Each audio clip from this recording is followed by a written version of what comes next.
पूरा केस 6 साल इधर करने के बाद आखिरकार बिहार सरकार उस नतीजे पर पहुंची 18 दिनों के बाद वारदात के कि अब मामले को सीबीआई जांच के हवाले सौंप देना चाहिए। नीट छात्रा केस में आखिरकार जो चीज़ पहले हो जाना चाहिए था वो वारदात के 18 दिन के बाद हुआ और आखिरकार बिहार सरकार ने, गृह मंत्री बिहार के सम्राट चौधरी ने पटना नीट छात्रा केस की गुत्थी को सुलझाने के लिए अब सहारा लिया है सीबीआई का, अनुशंसा किया और सोशल मीडिया पर पोस्ट कर उन्होंने इन तमाम बातों को रखा। देखिए, इससे पहले क्या हुआ था, शुक्रवार को परिजन जो है डीजीपी से मिलने के लिए गए हुए थे।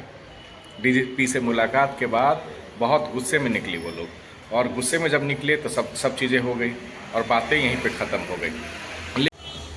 तो परिजनों की नाराज़गी थी, अब बहुत गुस्से में थे और ये जो छात्रा है उनकी माँ ने सीधे सीधे कह दिया कि उनके पास गड्डी है नहीं, इसलिए उन लोगों को न्याय नहीं मिल पा रहा है।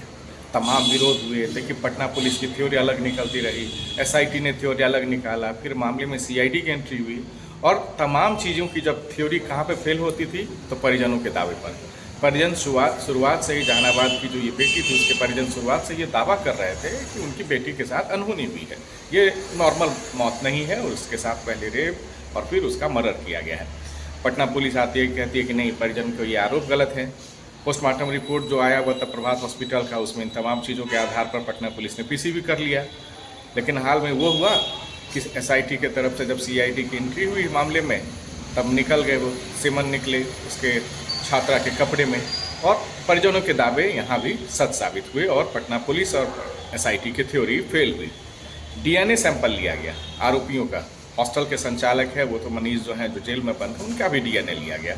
लेकिन सोचिए, उसके करीब 72 घंटे के बाद भी ना तो डीएनए की कोई जांच हुई, ना कुछ मामला हुआ और सीधा इस मामले ने पूरा विरोध का रूप ले लिया, आक्रोश का रूप ले लिया। और सबसे बड़ी बात, जब छात्रा के परिजन डीजीपी से मुलाकात के बाद निकले, सीधे पूरे बिहार के आवाम से उन्होंने मांग की कि सपोर्ट कीजिए, वो लोग बेसहारे हैं, बेबस हैं और उनके पास पैसे हैं नहीं, इसलिए उनकी बेटी को अब न्याय नहीं मिल पाएगा।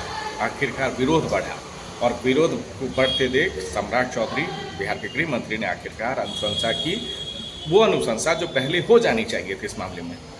अब सवाल है कि सीआईडी की जांच के बाद इतने दिनों के, जब सीआईडी जब इस मामले में एंट्री ले रही है तो क्या किस तरह से इस पूरे मामले का छीछरलेदा कर दिया गया, केस को किस तरह भटकाया गया है, क्या सीआईडी की तफ्तीश के बीच सीबीआई इन तमाम चीज़ों पर, पहलू पर पहुंचेगी कि छात्रा को न्याय दिला पाएगी, वो भी इतने दिनों के बाद।